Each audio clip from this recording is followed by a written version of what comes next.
Hey everyone, hi, welcome. So I am in my car and the sun is shining in. It's beautiful. I love having the sun here today.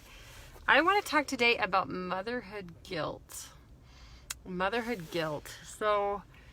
It's so incredibly common. Like I've probably only known one mom who said, I never feel guilty. Almost every mother I know carries a load of motherhood guilt. Hi, Alfonso. So I just want, first of all, I want you to know it's universal, that motherhood guilt is universal. Almost every mother feels it. And we feel it because we fall short. We fall short on things in terms of the vision and the dream we wanted to have for our, look at that, I put my hands there, that changes everything, that we have for motherhood. Challenging when actual motherhood guilt comes in, and then we just feel bad about ourselves, about what we've offered to our families, especially how we feel about ourselves. And again, I want people to know that this is such a universal feeling, such a universal thing. And it's really important that we recognize it, that we acknowledge it, that we understand that this is kind of part of mothering in many ways. Not that we have to carry that. We definitely don't have to carry that. We can learn a different way to handle. There we go. That might be a little bit better. We can find a different way to not have to have that. So motherhood guilt also comes from that we don't live in villages typically. We parent in very isolated ways that we're, hi Maritas. We parent in very isolated ways. We're not connected in community as well as we should be. We don't have mentors. We don't have elders. The way that a traditional community would be. And so motherhood guilt comes in because we can't play all those roles. We absolutely cannot play the role of the elder and the mentor and the caregiver and the income earner. And as time has gone on in our modern culture, women are playing more and more roles. We're expected to earn more income. We're expected to have careers. And not that there's anything wrong with that, because some of us really want that.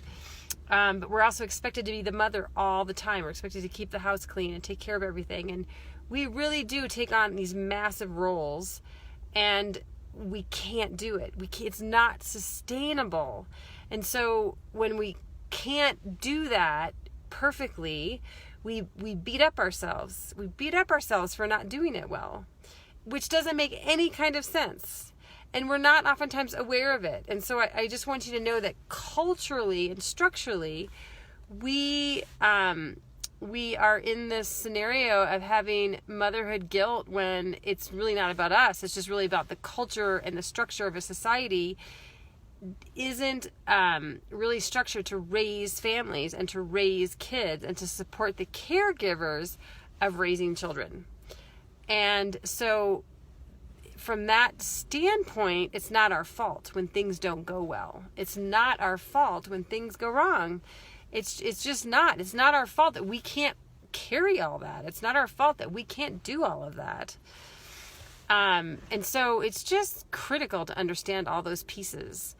And so what do you do about motherhood guilt? There's other aspects of motherhood guilt that I think are important to understand too.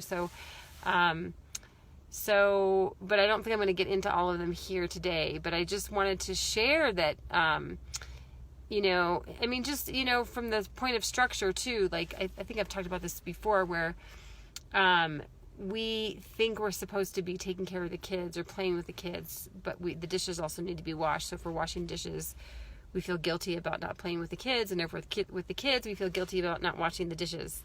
So there's always something eating away at us as a mother that's not getting done. That's from the first thing in the morning to the last thing at night. And that is not our fault. That is a societal structural problem that we have as a society. And so I just wanted to bring that, because I work a lot with parents who think, especially women, who are like their worries and fears are eating away at themselves and the guilt is eating away at them because they feel like there's something wrong with them because they can't do all that. The other aspect that I would like to mention today is this idea around perfectionism. Like, women have this ideal of perfectionism put on them all the time because of the kind of the way women are viewed in society, and so many women have this perfectionist ideal around them, and when they can't fulfill all those roles, hi Florence, they really struggle. They really struggle with not being the perfect ideal woman for their family, for their children, for example, when they can't carry everything that they're supposed to be carrying. So it's incredibly frustrating as a woman to have all this put on us, and then we're not able to do it, and then we feel bad about ourselves. Like, it's really a downward spiral and a downward cycle. And so what do you do about it is the question. And I think there's lots that we can do about it, and that includes like for myself, I get listening time. And I've talked about listening time here before, and I will continue to talk about it. I get listened to, basically, where I can really work on my feelings. And so some of my guilt, I've talked about the how women are viewed in our culture, and I can work on some of that in listening time, for example. I can work on my feelings of guilt or shame of not being able to keep up and not being able to do everything that society expects, or not to be able to meet my kids' needs because I have so many demands on my time and so many demands on things in my life. And so I work on that kind of stuff. It really hasn't been an issue lately, but it used to be an issue for me. And it's something I see in my clients all the time, for sure. And so, first of all, letting the feelings out so we can think better about things. And then the other thing is sort of standing up for your own desires, your own pursuits, your own yes, Florence says, I still struggle with this. Sometimes I came to the realization that the expectations placed on me aren't all. I can't see everything here. Actually, I can't look at see more for some reason. So yeah, the expectations that are placed on us might not be ours, right? They're expectations by society.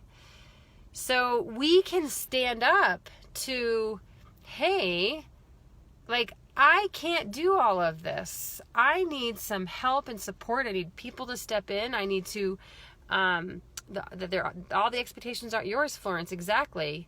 So we can stand up for, like, this isn't humanly possible, and I need community to help me. We can ask for help from people. We can ask for help from partners and spouses too, of like, this isn't possible. No, I can't make dinner every night, or I can't do this. Like, it's not an admission of lack of ability. It's just, we're not humanly made to do all the things that we do so much of the time as women. And so much gets put on us to hold, even though we're working and so forth. And so, anyway, I just wanted to put that out there because as a woman, I see this constantly in clients. I see this in my own life as well. And I even at this point in time, I'm like, I get my kids involved of like, hey, mom is one person, and I need you to help me out here. I can't do it all. If you need me to take you to volleyball or school and all these other things, like, I need you to step up and help me out here. And so it's okay to ask for help. So I get listening time. I ask for help from people, and I allow some things to slip through. Like, okay, that's just not going to happen right now. Because I can't hold it all. So, and being okay with that, not having to be perfect, like also accepting myself. So Florence says, I had to learn to ask for help. I felt that I was failing if I didn't do it all. Exactly. And that's ridiculous. It's so ridiculous that we feel that way. And that is such a universal feeling. Like, I swear every woman I work with feels that way. And so thank you for sharing that, Florence. I appreciate that. And, I felt that way. And I think every single client I have feels that way and has a hard time letting go of that. And so that's also a big part of this, is letting go of thinking we have to be perfect, thinking we have to do it all.